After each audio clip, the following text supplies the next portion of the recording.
Oscar, are you going to What? do the intro, or Oh, are you just going to keep eating chicken? No, yeah, fine. Welcome, I guess, to the Miles Offside podcast, where we are literally three people talking. My name is Oscar Puente. Not that it matters, because the sum total of our actions is one big shrug, echoing through the infinite cosmos in a big chaotic universe that cares nothing about us. With me as always are Chuck and Ian. Hey guys. Hi Chuck. A good weekend then, bud. That was dynamic. Yeah. You feeling okay, You Chief? okay? Mate, you right?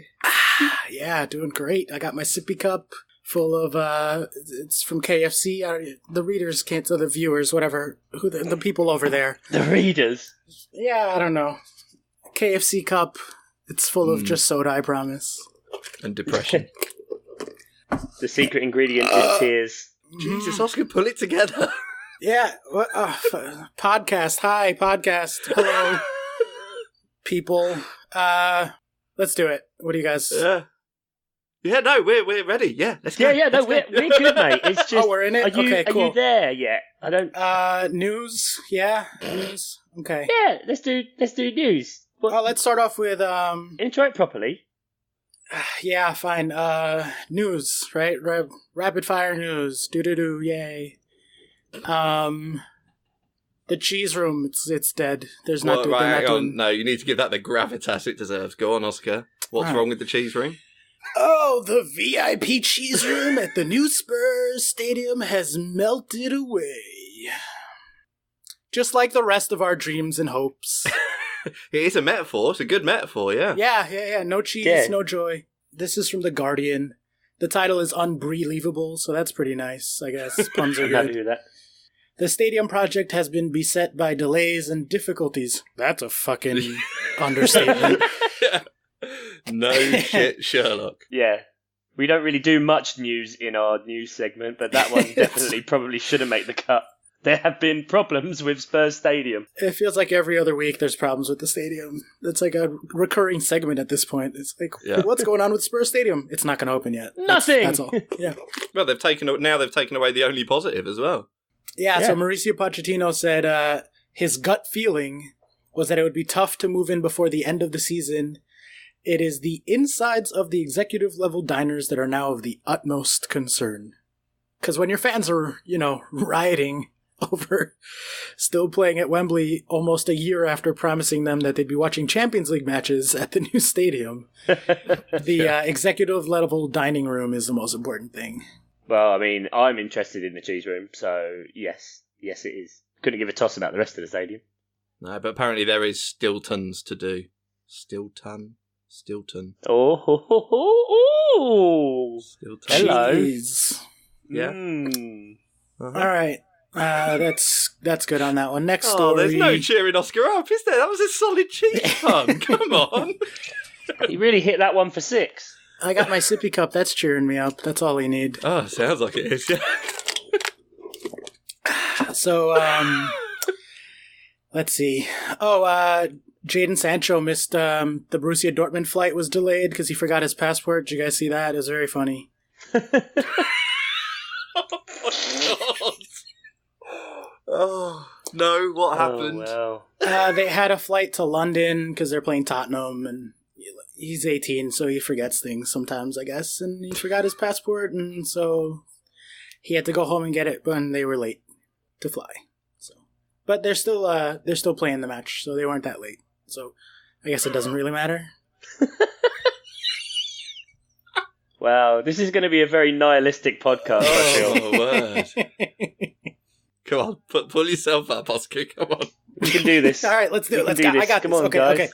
Next story. Aaron Ramsey's getting paid $400,000 a week to join Juventus.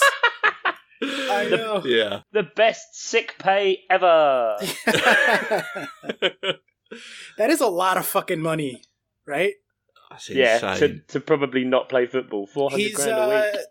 28. Chuck, aren't you 28? Yeah. Yeah, you making $400,000 a week? Nah, not so much. That sucks. About 400. Fucking hell.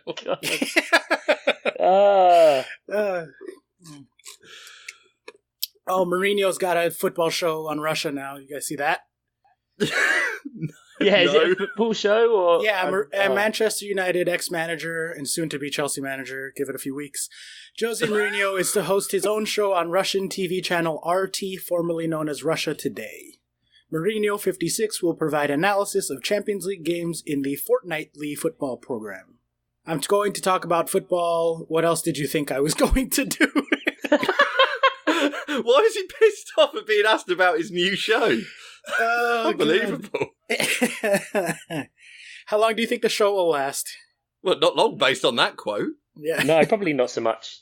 Who do you think's in better shape right now? Mourinho trying to host his show or me trying to get through this podcast? You think he's just going to come on and talk about the futility of our actions in a chaotic universe? Or do you think they'll have him comment on United matches? Paul Pogba hat trick, and he's like, I didn't see that match, so I can't really talk about it. Presumably, for a little while, he won't be able to talk about United. Yeah, legally, is that a worldwide thing? I don't know. There's got to be a reason he's gone to Russia and nowhere else. Well, yeah, laws don't apply. Yeah, and press laws. Roman will be right down the hallway too, so it's convenient. Really. Oh God! For the inevitable third stint at Chelsea, it's coming, boys. It's coming. I'd take him back. We'll get to it. Of course you would, because you're like an abused partner. Yeah, that is definitely he did it, but the he loves feeling me. I'm getting off you at the minute. He was just having a bad day. I shouldn't have answered back. He can change. He'll change. I promise. I know he'll change this time. This is pretty dark. You led us down this path, buddy. Yeah, fair enough. All right, jokes aside, a bit of a more serious story.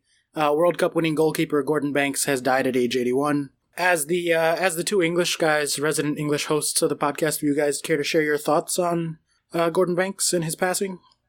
Yeah, well, obviously, as the goalkeeper who was in goal for the 1966, our only World Cup victory, I mean, he's always going to have a place in English football fans' hearts, isn't he?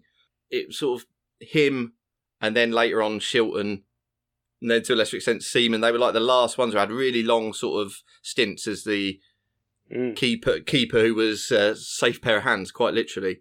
Yeah, it's really sad. I mean, there's certain things that just transcend age, no matter what you say. And like the 1970 save to Pele's header is still just one of the best saves ever. And like, yeah, that's the only thing about him that I know is that one save, because you just have seen that clip around on the internet.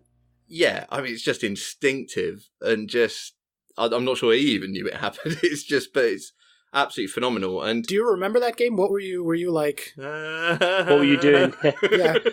Were you working your first job, trying to get that bicycle, or? Yeah, just come back from the coal mine. But yeah, no, it is very sad, because I mean, it seems like literally everyone's got really nice words to say about him off the pitch as well. Sounds like he was a really supportive guy, and him and Pele were great friends as well. After that, they did lots of sort of charity stuff together and were always very pally with each other. So yeah, it's very sad. He had a good run at 81, but he'll certainly always have a place in English fans' hearts, I would have thought. All right, that should be the podcast for this week. So we'll see you guys next week. Thanks for tuning in. It's been a cheery one. No. Yep. All right. What bye. comes after news? No. What? No. Talk about the football. No, I don't want to. You can't make me. It's like a band. You're not my yes, real we can. dad. I hate this house. This place is a prison. Stop being so pathetic No. and get on with it. No. No. No. Stop. Oscar. Stop it. Right. Man City 6. Chelsea 0. Oh, God. So you guys saw that too? 6-0. I thought it was just me. No, it's been around a bit. It wasn't. Yeah. It didn't just stop when you woke up, buddy. It wasn't a dream. You did not dream that dream. It's been a few days now, and I have not been sleeping well because of this fucking team. Like, literally, jokes aside, like, I have been having stress dreams about goddamn Chelsea Football Club and the players and Sarri, and like, I just can't. I can't turn it off. I can't. It just plays in my head on a loop. I can try and cheer you up if you like, Oscar. I've made a little list of positives for Chelsea. Oh, good. Yes, let's hear it. Okay. Yeah, absolutely. So, number one, Sarri might go. Yay! I mean, that's a positive for you. You firmly in the Sarri out. Number two, Ross Barkley's assist.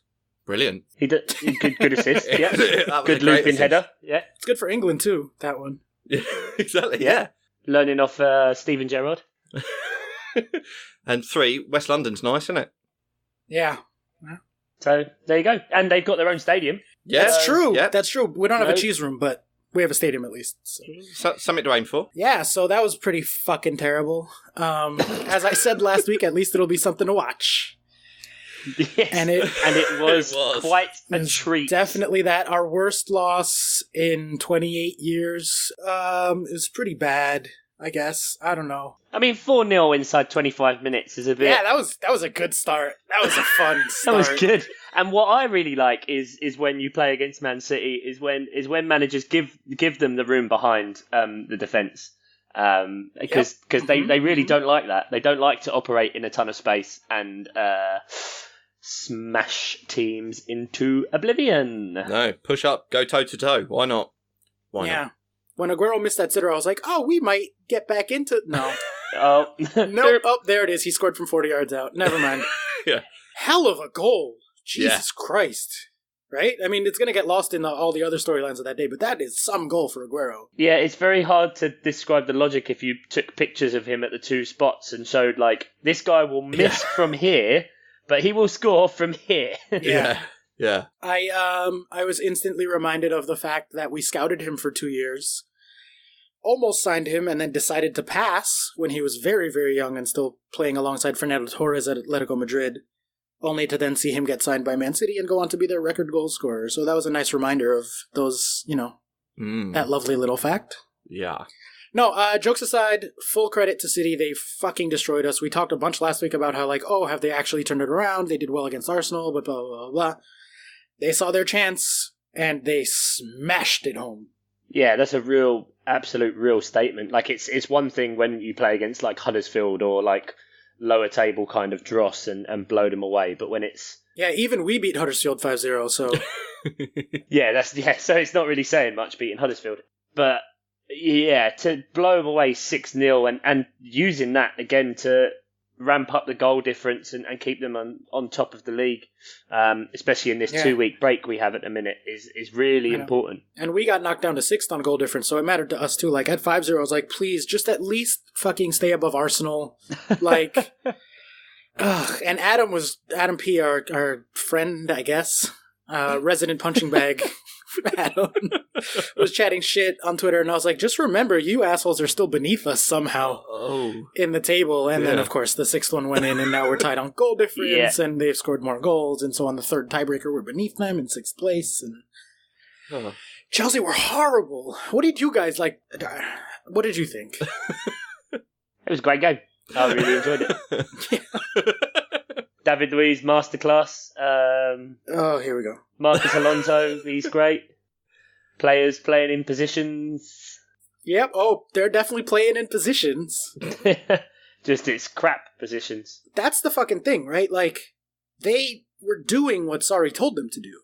When I saw that goddamn lineup, and it's exactly what I talked about. Like, literally what I fucking talked about last week was like, they're going to take the wrong lessons from this 5-0 on Huddersfield, and they're going to push on with the system and push on with the players, and fucking lo and behold, Alonso starts, and 2 minutes in, he falls asleep defending, and I even tweeted, I was like, oh good, he's getting his bad defending out of the way early. And like, they maybe didn't execute perfectly, but like, they did what he told them. That was like their tactical system, and Pep just like fully found all the holes in it and just destroyed it. Like, well, I don't know, the one kind of constant in all of Chelsea's flounderings, as much as you say, obviously with the defence and Marcus Alonso and whatever you riff on, but every game where they've been blown away, and especially against the big teams, it seems like they've just man-marked Jorginho and then that's it, gone. You don't need to be a complete tactical whiz, to exploit the hole. And I think if Sarri's system is so heavily reliant on Jorginho, then there's something wrong there. That if just one player getting taken out of the game destroys the whole thing.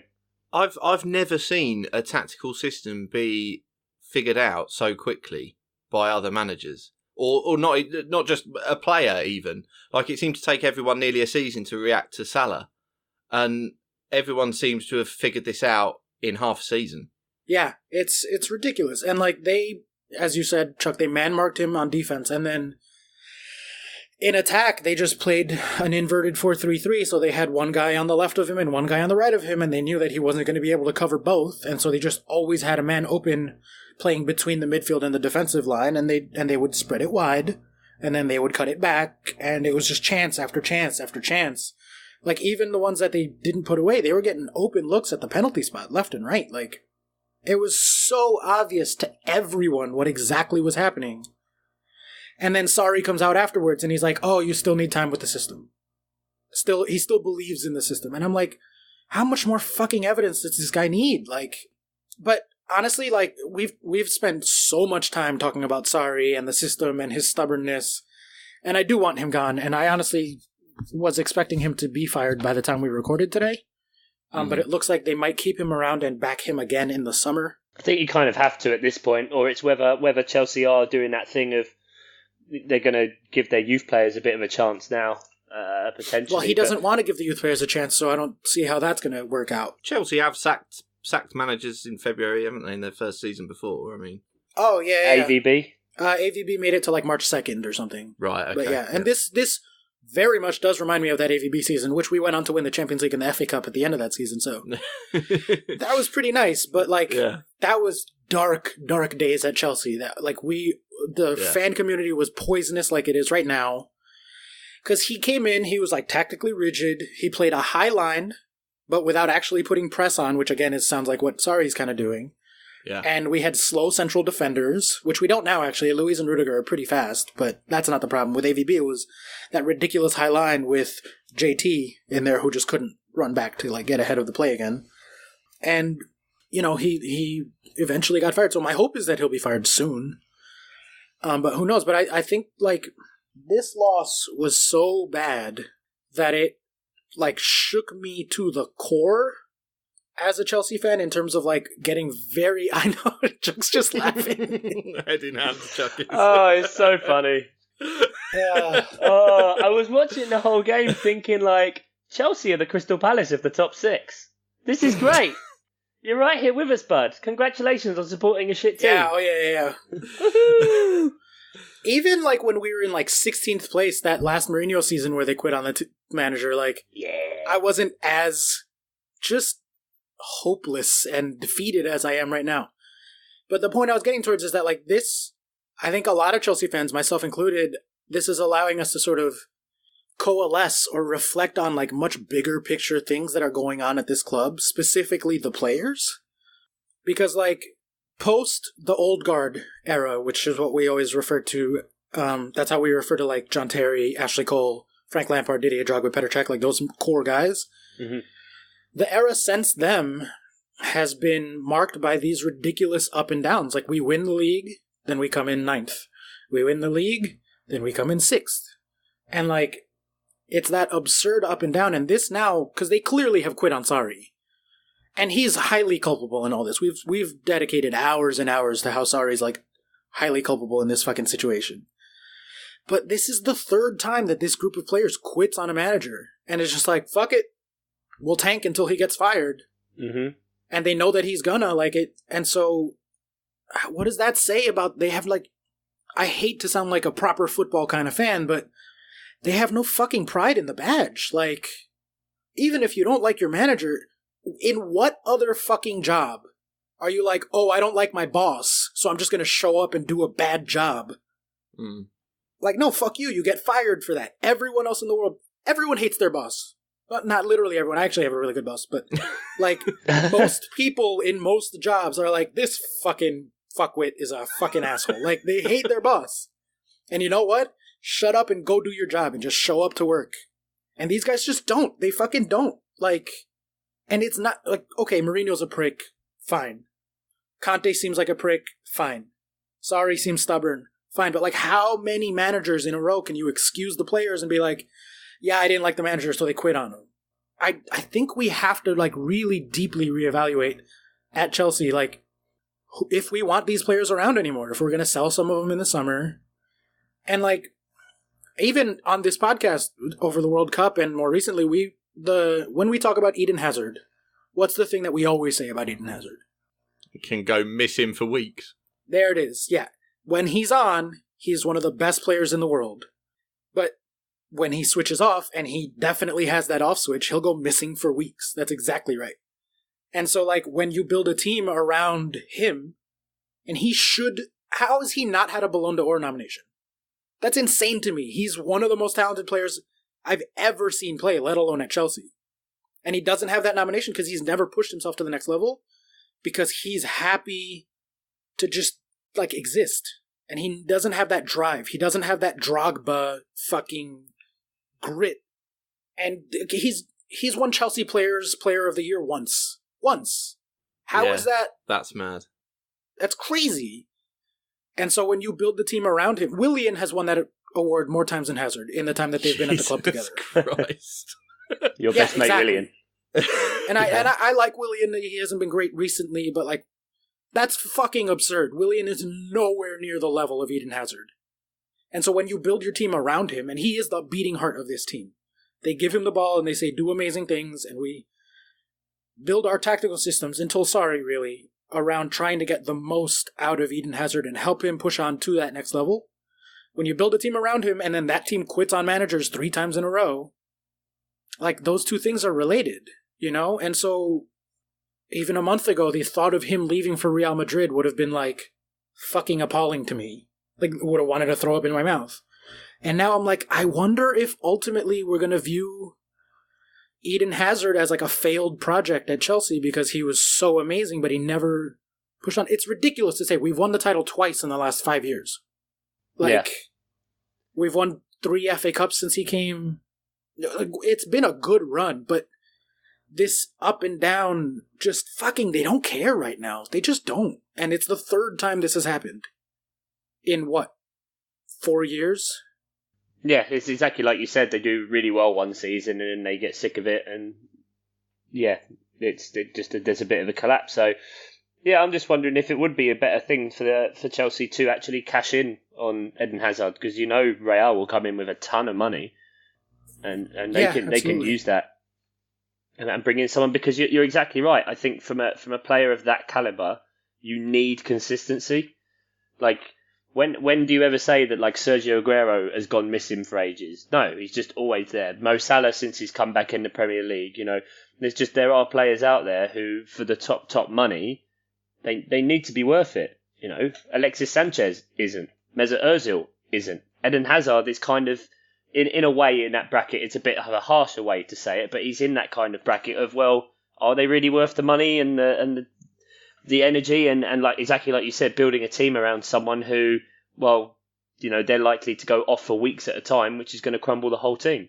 Yeah, I don't know, man. I'm not trying to, like, I think most other clubs, most other fans in the world would be like, you have Eden Hazard, what are you complaining about? He's amazing. But, like, that's how embarrassing this loss was. That's how much, like, I don't know, ashamed on behalf of the players I am. That I'm like, did we make a mistake in 2013 bringing in Eden Hazard and making him the centerpiece of this team? Do we 10 years from now look back on this and be like, ooh, that was actually probably a misstep? I think I immediately go back to basketball, because that's like what I've been a basketball fan longer than I've been a soccer fan. And there have been multiple times in the history of the Knicks, who are, for some context for our English friends, historically terribly run. Just one of the most mismanaged sports teams in the fucking world. And they keep going out and signing really, really talented players who are, and I'm not saying this is Eden Hazard, but they'll go and they'll sign a really amazing player who doesn't play well with others. And in basketball, that's super, super important because there's only 5 of you. And they'll make them like the marquee signing, the star player for 5 seasons, and they don't make the playoffs for 5 seasons, or one of those 5 times. And it's like, yes, he's great, but the knock-on effects are, I don't know, man. I don't fucking know anymore. Like, what do you think? Like, am I going crazy? Am I just, like, driving myself crazy right now, or? Yeah, I mean, we're slightly letting you. Yeah. There is an aspect of this is quite something to listen to. But like earlier, I flicked on Sky and there was a Chelsea Man U game from the 2014-15 season, and I watched it for a little while. And you had like Drogba, Terry, Ivanovic. And I was just like, the difference, because I only watched the highlights of Man City Chelsea again today as well, and the difference was unbelievable, just in level of heart. And so you're not out of left field at all to say what you're saying. It's just amazing that you're talking about a Chelsea team like that. But you're absolutely right, definitely. So where do we go from here? Like, let's say you guys are Mr. Fix-It, and Roman hires you for however fucking much money and says, okay, fix my team. How much money? All of it. 400k a week. All of the money. Yeah, in whatever he needs me to do. What's your, as an outside perspective, because I think I'm really close to this situation and it's hard to get sort of objective about it. What is the fix here? It's throw a fuckload of money at it. Okay. That's just what it is, because that's how football is, and for the simple reason, and as you said earlier, and what has been the case with Chelsea for far too long, is they have this unbelievable wealth of talent coming up and coming through that just dissipates and gets farmed out into different parts of the football league, or transferred to other clubs, and they never ever get a chance.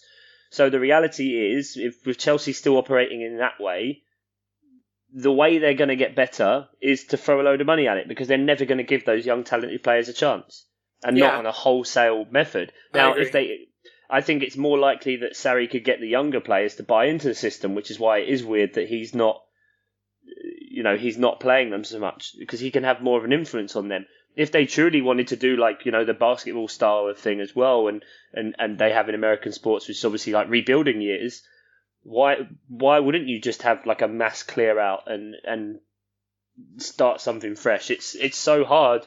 You've got players that are in the peak of their career, have always played in a certain way, in a particular way, and know how to play. For them to completely change to an Italian style, which is very, very mental, very taxing, very tactical, to get them to switch to that kind of method is quite jarring, and it's hard. Playing the best defensive midfielder in the world as an attacking player, it doesn't. That's not to say he doesn't do a good job there. However, what Chelsea needed in that game was to just go, right, Kante, sit in front of the back four, and just shuttle and protect, because we're getting dicked here. And what really alarms me is the fact that didn't happen after 2-0. Just to go, right, this is getting silly now, because it's very early. Control.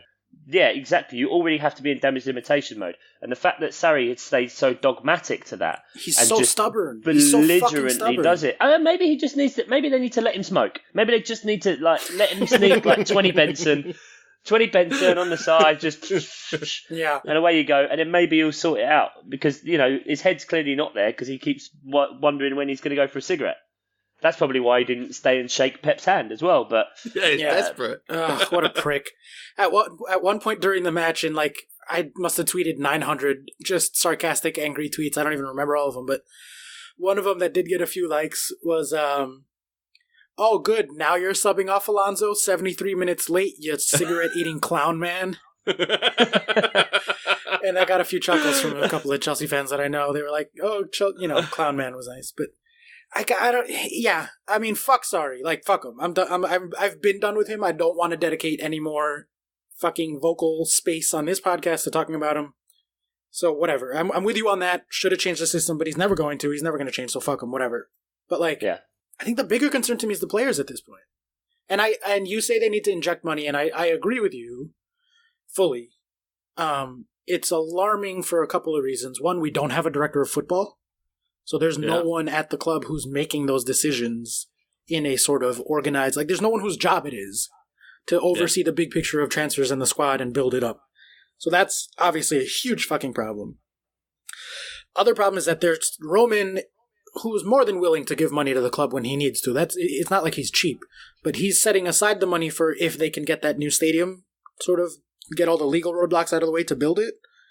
So they seem to be in a sort of holding pattern in terms of not spending that much on transfers recently because, again, they want to be able to inject money through the stadium because he doesn't have infinite money. Like, he's rich as hell, but... And I think back to that, to like 05 and 06, those 2 summer windows. They signed Ashley Cole, they signed Essien, they signed Ballack, they signed Maluda, they signed Ivanovic, they signed Carvalho. Memories. Like, all those, that was in 2 summers. Yeah, exactly.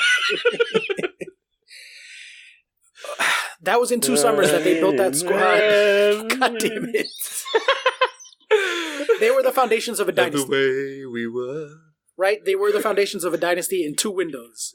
And the window that they had in 12 and 13, right after winning the Champions League, they brought in Lukaku, they brought in De Bruyne, they brought in Juan Mata, they brought in Oscar, they brought in Hazard, obviously. And I remember writing an article for Chelsea Index saying, we have right here a generation that could be a dynasty if we build it correctly. And then they fucking sold all of them. And now Oscar's playing in China. Juan Mata's rotting away on the United bench. And he's kind of old now, whatever. Lukaku's rotting away on the United bench. De Bruyne destroyed us on Sunday. Yeah. You know what I'm saying? So, like, I don't trust them at all to build that dynasty because they had that in front of them. And it's not like the fans didn't know. They were like... I remember watching YouTube highlight reels of Kevin De Bruyne playing for Genk the summer before we signed him because they were like, oh, we might sign this kid. And I watched it and I was like, holy shit, I'm so excited. And they signed him and he was like a fucking teenager still. And I was like, oh my God, he's so good. This is going to be great. And then they wasted it. So, like, am I even excited about Pulisic anymore? Or are they going to fuck that up too? The Sarri project is not inspiring faith in anyone. And it's, you know what is weird as well, is that they brought him in because obviously, like, Abramovich can say, like, oh, he likes the way they play, etc., but he's won nothing in his career. Nothing. Yeah. So you can go on about Napoli being so great and what have you and playing this amazing football, but where did it get him? No, and I'd take Conte back in a heartbeat. And we joke, but I really would take Mourinho back too. Like, I would. No. I know. I know but, like, wait. No! One, he's great in a cup. He's a cup specialist. And if we can win the Europa League, that's probably our best bet back into the Champions League next year. 2, fuck it, burn it all. Wow, you got there quickly from 1. Bring the walls down! Right? Chris Jericho? Like, just fucking burn it to the ground. Sell everyone. Just fucking monumentally destroy it, and then we can bring in Frank Lampard, and he can be our Ole Gunnar Solskjaer, however the fuck you say his name, and he'll come in and we'll be awesome, and it'll be good times. Like, I don't know. Fuck it, I'm done. United are good, right? United are very good, and it's sad, but also good, and it's I don't want to enjoy watching Man United. I know. I'm with you on that. And not in that way again. It's just like, oh, for God's sake. Why? I wanted Palace to play them when they were shit. Bring back Mourinho for Man United. They can be shit again.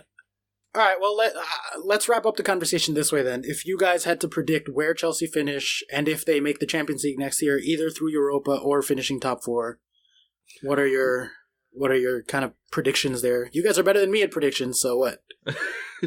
Facts. Who have Chelsea got in the Europa League? Malmo. Who I couldn't name a single player on that squad. So Malmo. I always think of Sesame Street when I hear that name. Yeah, I don't. Tickle me Malmo. Tickle me Malmo. I don't know if I could do a really good Elmo impression, by the way. So there you go. Okay. Do you want to hear it? No. Yep. You don't want to hear my Elmo! Oscar, you're a grouch. Hey! Good. Very nice. Better than using a Warnock, anyway.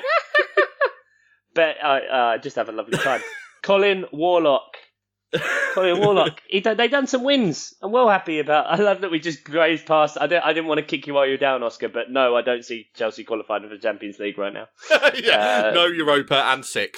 Yeah, okay. No, 6th, 7th, maybe 8th. Who knows? 10th. Burn it all down. Start again. Cool. Teams on the rise though. Cardiff coming back with a lovely late win against Southampton, who no one likes. I've decided. Yeah, fuck them. Let them go down. Yeah, let them go down. Let them go down. Portsmouth sort themselves out and get promoted again, and then we get the proper South Coast derby again, and everything will be great. That's it.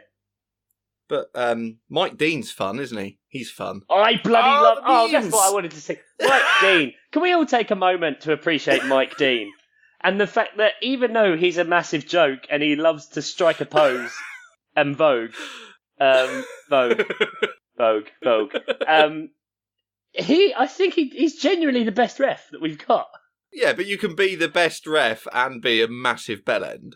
I mean, but he's funny. He is funny, but when he gave that penalty, it was like the Ronaldo celebration where he planted his feet and just pointed at the spot. Have you seen all the memes that came out of that? Power pose. Him at stage at Live Aid, pointing to the crowd. Just a ridiculous figure. And then, not giving Aguero the match ball, hiding it behind his back. Yeah. You're in your 50s probably, mate. Come on. Struggling to get the ball out of his shirt he couldn't get again. the ball out of the back of his shirt. Aguero's just like, seriously, mate, come on. Do you guys follow at Celebrity Refs? No. No. What's that? It's good stuff. You gotta find it. Yeah. It used to be a lot of different people, and now it's mostly turned into a Mike Dean love fest for the last season. But anytime he brandishes a card with a flourish, they get the GIF and they zoom in on it. And so it's just funny videos of referees being super dramatic. Yeah, I just love it. When he doesn't even look, he does the no look yellow card to the point where some players don't even know they've been booked. Or he holds it between his fingers like a cigarette, come on. Oh yeah, brandishes it like that. That's amazing. Yeah. Yeah. He loves celebrating an advantage. Oh, if he gives an advantage and you go on and score, really Dino will absolutely go to town. There was that classic one at Tottenham, wasn't it, where he sort of let them play on and they scored and he just carried on with his arms out as he ran back to the centre circle. Absolutely brilliant. Yeah, at Celebrity Refs, you guys would love it. He's absolutely mad and we love him for it. So I won't have a bad word spoken against him. No, he's a delight. He's a genuine delight. He seemed desperate not to give any cards as well, because there was that thing knocking about before, and it was going to be his 100th red if he gave it out. And so he seemed to kick against that and deliberately just not book anyone. There was a lot of stuff they got away with. There were loads. Let's go back to Chelsea for a second. At least get a fucking red card. Show some sort of passion. Just kick someone. Yeah. Do anything. That's what you want in a 6-0, don't you? If you go down 6-0 but you lost 2 men, then you're like, that's all right. Yeah, I was like, if we're going to lose 6-0, we might as well run the fucking score up and have the worst loss ever and send Sarri off in style. Let's get the fucking match called off because we had 7 players sent off. Let's throw a couple of own goals in there and lose 15-0. Fuck it, let's do this thing. If we're doing this thing, let's do it, right? You're right, Chuck. He's gone full Wenger, hasn't he? He was just just deliberately wants his team to lose now, just as it happens. All right. Have we heard from any listeners or anything actually fun to talk about? How many questions about Chelsea? Oh God, yeah. Do I even want this? Do you know what? They've not been too bad to you, actually. Oh, thank you. Not been too bad. Thank you, listeners. We have. Yeah, we've been terrible. I've just been enjoying this. Yeah, this used to be a safe space, and nope, never was, never advertised as such. I'm thinking back to the really emotional day after Germany got knocked out, where I was sitting in my car eating KFC, and you guys were like, "Come on, vent for us. We got you, little nugget. We'll keep you safe." And now it's you prick, Chelsea lost. Yeah. Well, yeah, no, we have had some. So, Adam P says #Rafa in. Oh, God. Get out. That's the okay, fine. Fuck you. That's the only time. The day it was Thanksgiving 2012, because we had won the Champions League, and then they gave Di Matteo the job, and then they fired him in November. Speaking of firing managers super fast. And they appointed Rafa fucking Benitez, and that day, that specific moment, I was like, nope, I can't even, like, I was walking around in a haze for like a week. Just the, like, betrayal of the fans, like, that was the worst. That's the only thing that's been worse than this week in terms of being a Chelsea fan, is that fucking appointment. So, thanks for bringing that up, Adam. Thanks, Adam. Next. Adam P's been through some health problems recently. He sent us a very nice message. So I'd like to say that Adam P, get well soon, and we love you, despite what Oscar says. Yeah. I just really wanted to put the dichotomy of that. I knew you'd go fucking mental when you heard Rafa in. I enjoyed that. Oh, dear. Oh, Thanks right. So, hang on. I've just flicking through questions here. We had a brief biscuit chat last week, and Sam Danby came in with a nomination for the best biscuit for dipping, but he doesn't name them. He just sent us a photo. They're from IKEA, and they're like these oat things with chocolate in the middle. He said it melts slightly in the cup when you dip it, and it crumbles less than a team from London wearing blue.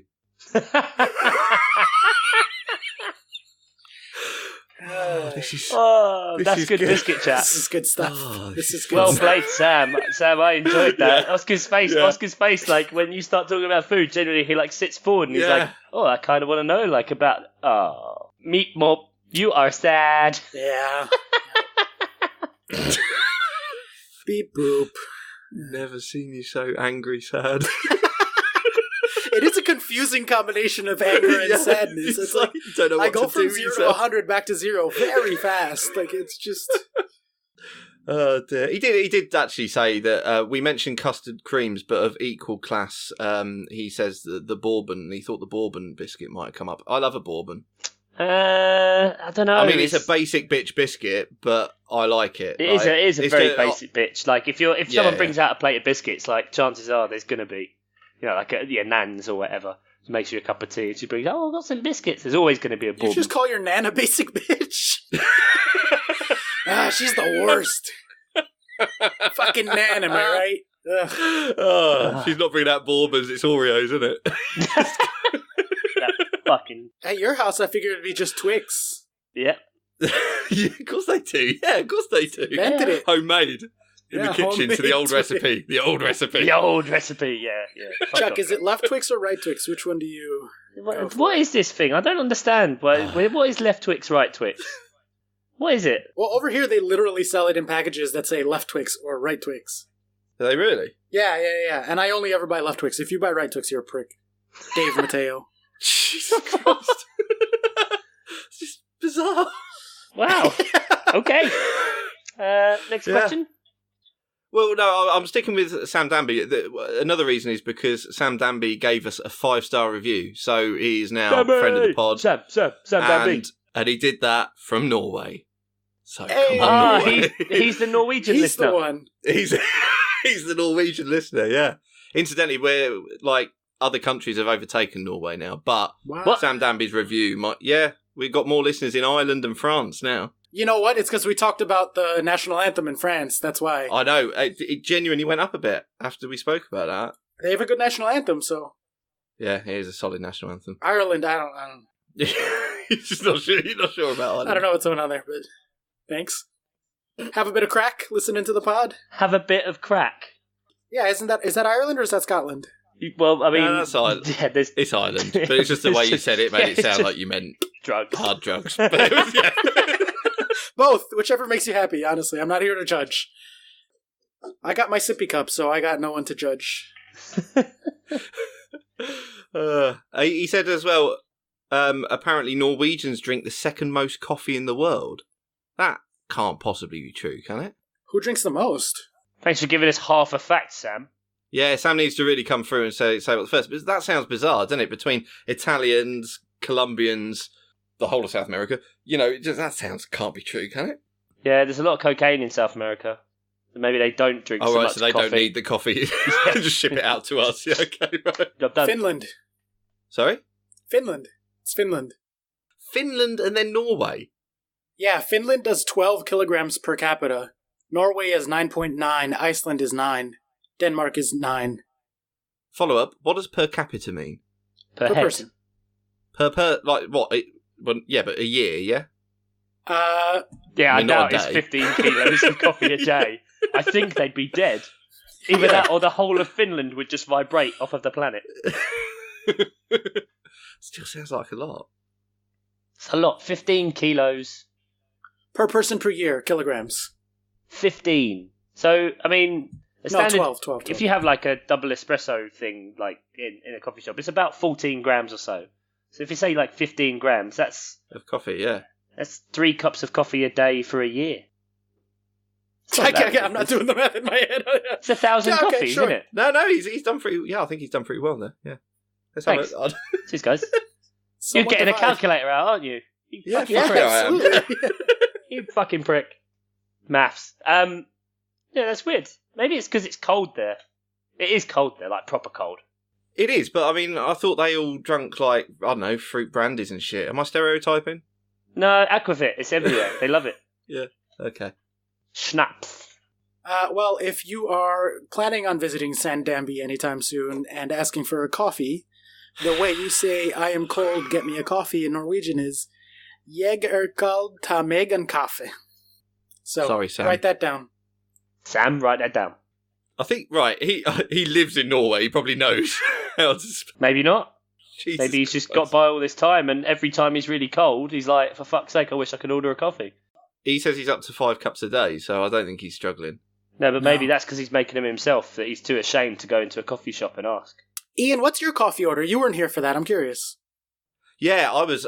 That's a good point, actually. I was horrified to hear you say you have a cappuccino after dinner. Cappuccino's a breakfast coffee. Not over here.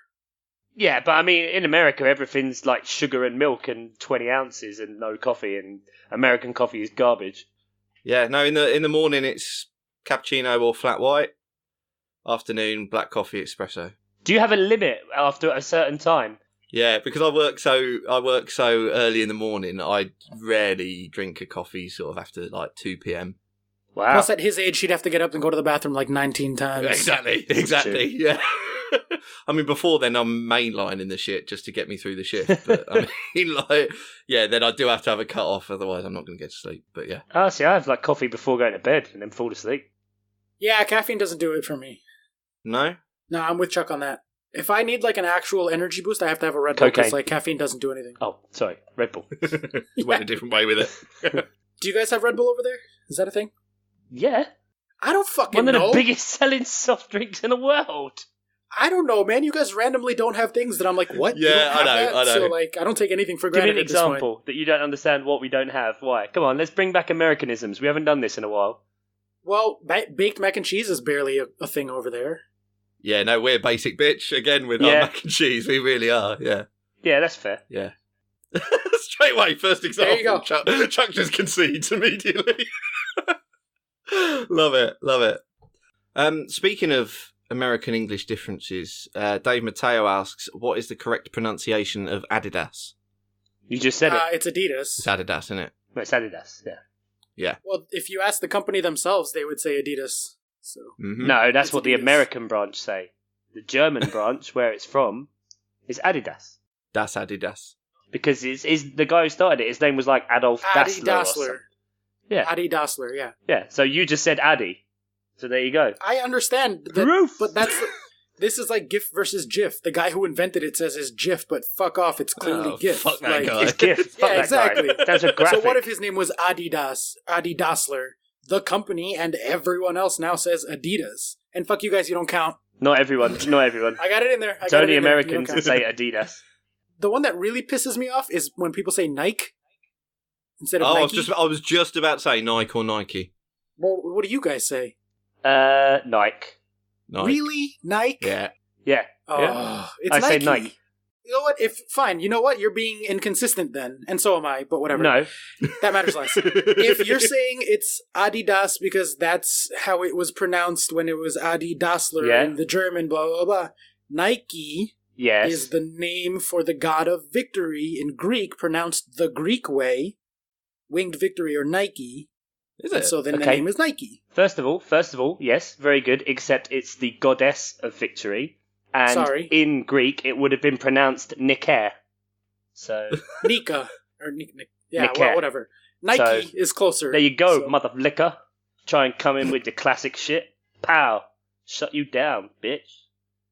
And we've had a question from one of our patrons. How do you say that? Patreon?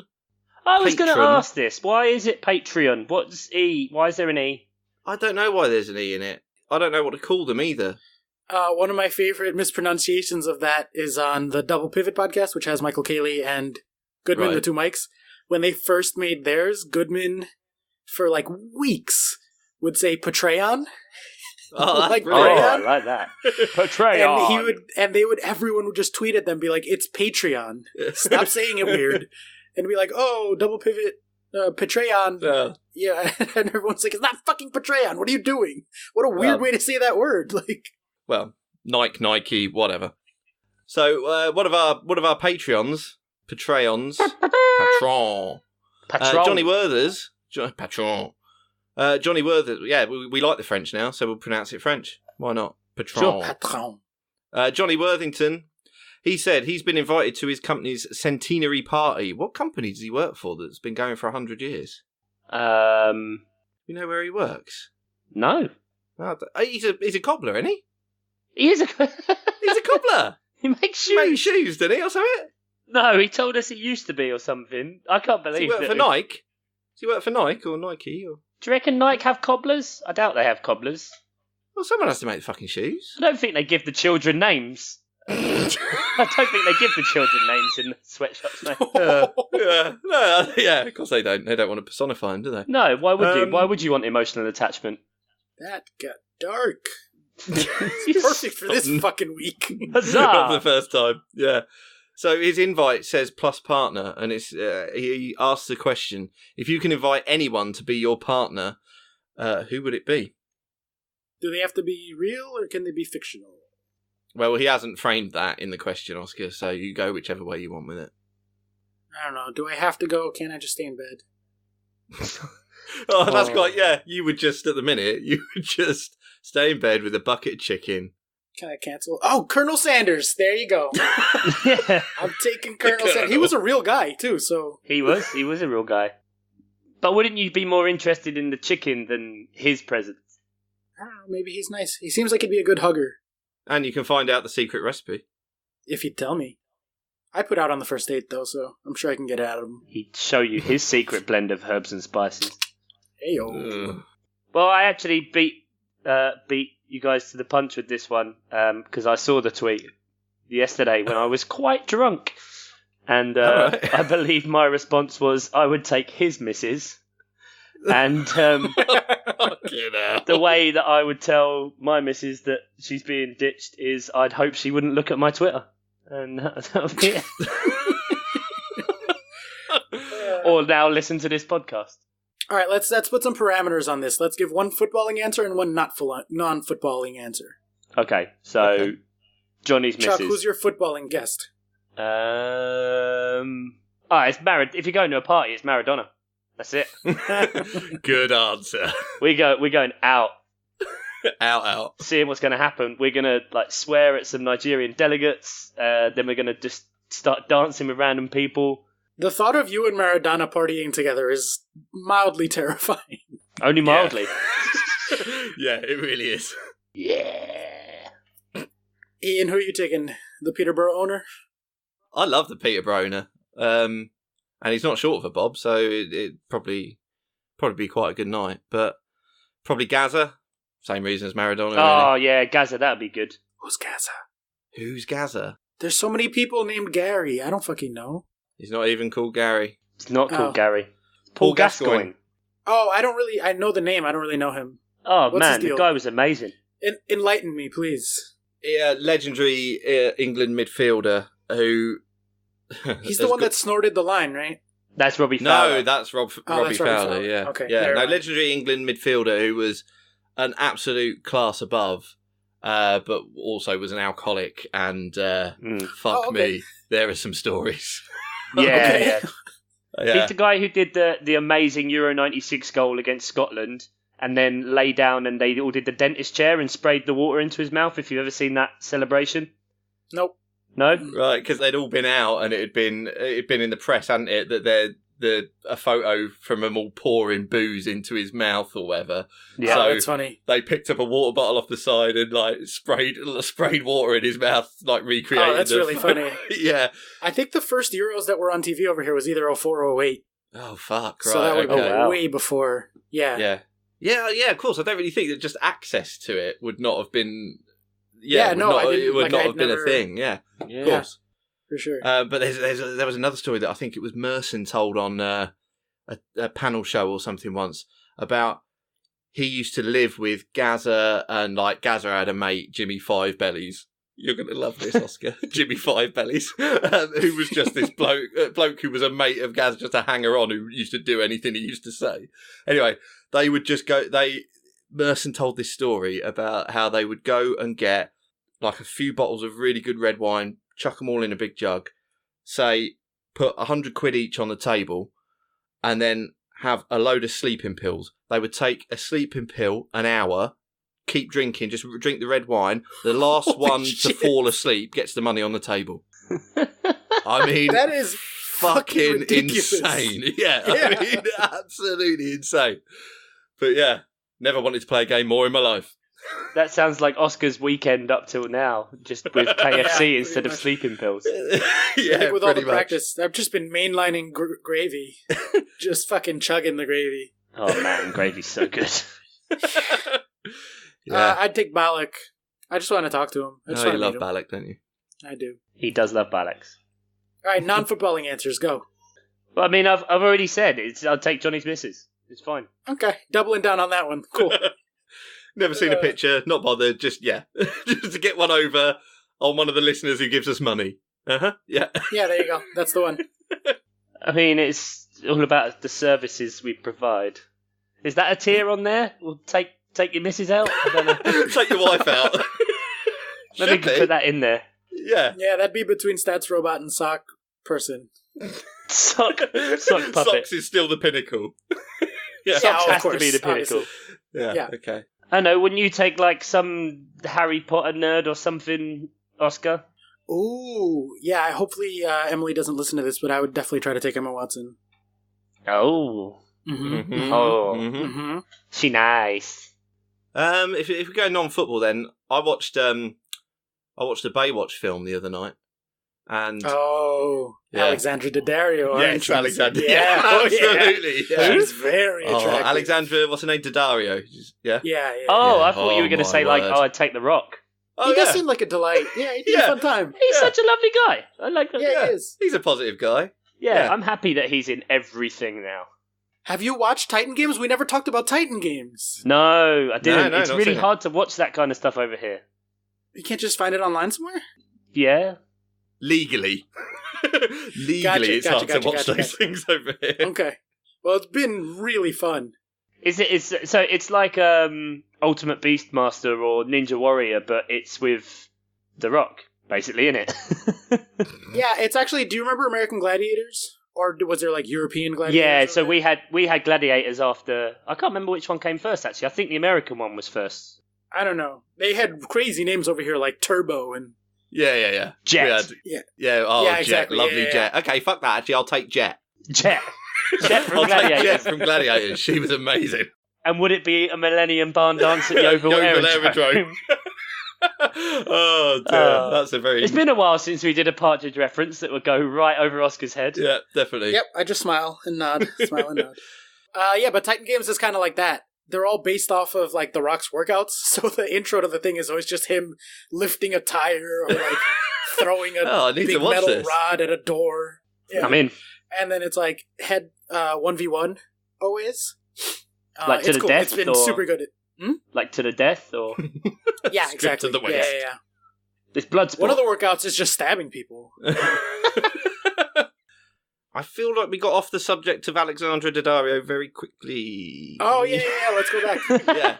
Speaking, she was in a movie with The Rock other than that one. The one with, like, the earthquake or whatever it was called. Yeah, what's that called? San Andreas. Yeah. Yeah, I've watched the fuck out of that Gratuitous film. swimming in a white t-shirt scene in that. Slow motion, saw it in IMAX. I was like, oh, sitting next to Emily, and I was like, this is an interesting film. I really appreciate the quality in acting. The cinematography is... She's definitely going to listen to this. And it's just like, You are so fucked. Yeah. I was so fucked. But no, I was watching... So, Baywatch, which I thought was better than a lot of critics said it was. I thought it was all right. I never watched it. It's a fun No, film. I never saw it, but it looked like it would be fun. Yeah. Yeah, it's fine. It's a fun film. It's got a lot of it's got a lot of gags in it. It's good, and it's got Alexandra Daddario. Anyway, so like I was literally drooling over her, and Kelly went, "You're old enough to be her dad," and I went, "Fuck off!" Like, and then I suddenly thought, "Shit, what if I am?" And then I googled her, and she was 32, and I was like, "Fuck you!" She's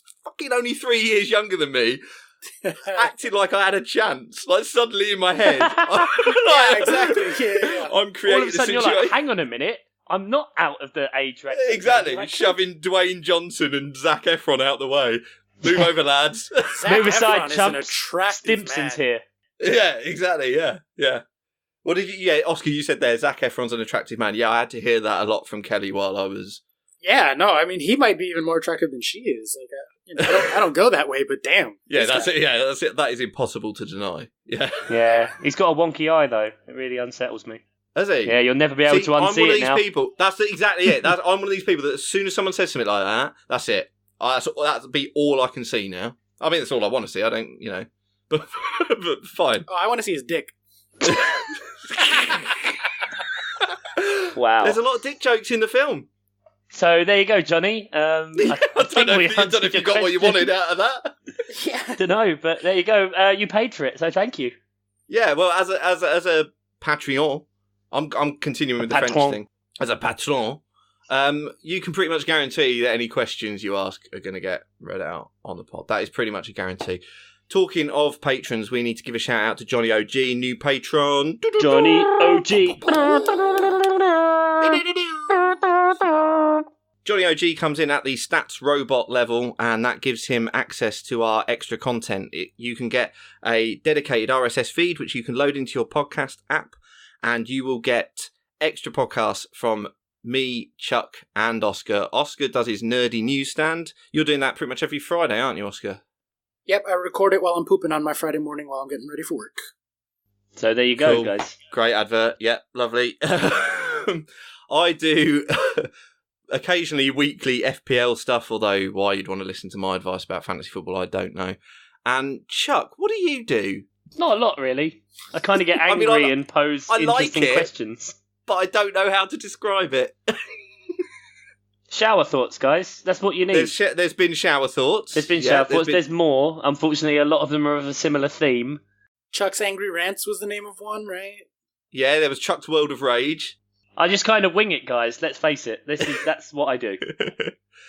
So anyway, if you want to pledge $5 a month, you can get into our Stats Robot level, and that gets you all of that extra content, and that will drop into the same feed that your normal Miles Offside podcast does. Also, I should mention, if you check the show notes, we've still got Amazon Prime links. We've still got Audible links that you can sign up to. I put them in the show notes every week, UK or US. You can click on them, click through, and get a free trial of Audible or Amazon Prime, and we will get a little kickback. So all the links, including Patreon, which is patreon.com/milesoffsidepod, are in there. And if you want to get in touch with us, we're on Twitter at milesoffsidepod and on Facebook as Miles Offside. And also, next week, we've got FA Cup fixtures. We haven't got any Premier League fixtures, so we might need your questions more than ever. So get in touch with us, and we can string out your questions into the ridiculous content you've heard tonight. Yeah, it's just the tip of the iceberg. Just the tip. Just the tip. There it is. Right, Oscar, have you cheered up a little bit, mate? Is that... Sure, yeah. Sure. Is it better now? Like, you said, there's a bit more, brightness to your face. It's more of the anger. Sure, I'm angrier than I was. Open the curtains. Your guy liner isn't running so much anymore where you've been crying. Like, I think it's the sippy cup more than anything else. I'm going to need to go refill that, so we got to wrap it up. I appreciate you even turning up. I appreciate the fact that the back of that cup says gravy, and so I'm not sure if it was actually soda or not. It does. I hadn't noticed that it really does say gravy. It says gravy. Oh my god. So there we go, guys. Whilst Oscar goes off to refill his quart of Grey, we'll see you guys next week, and we'll talk a bit about the FA Cup, Champions League, and whatever you guys want us to talk about. So See what happens. thank you very much. Yeah, thank you very much for listening, guys. Bye. Bye. Bye.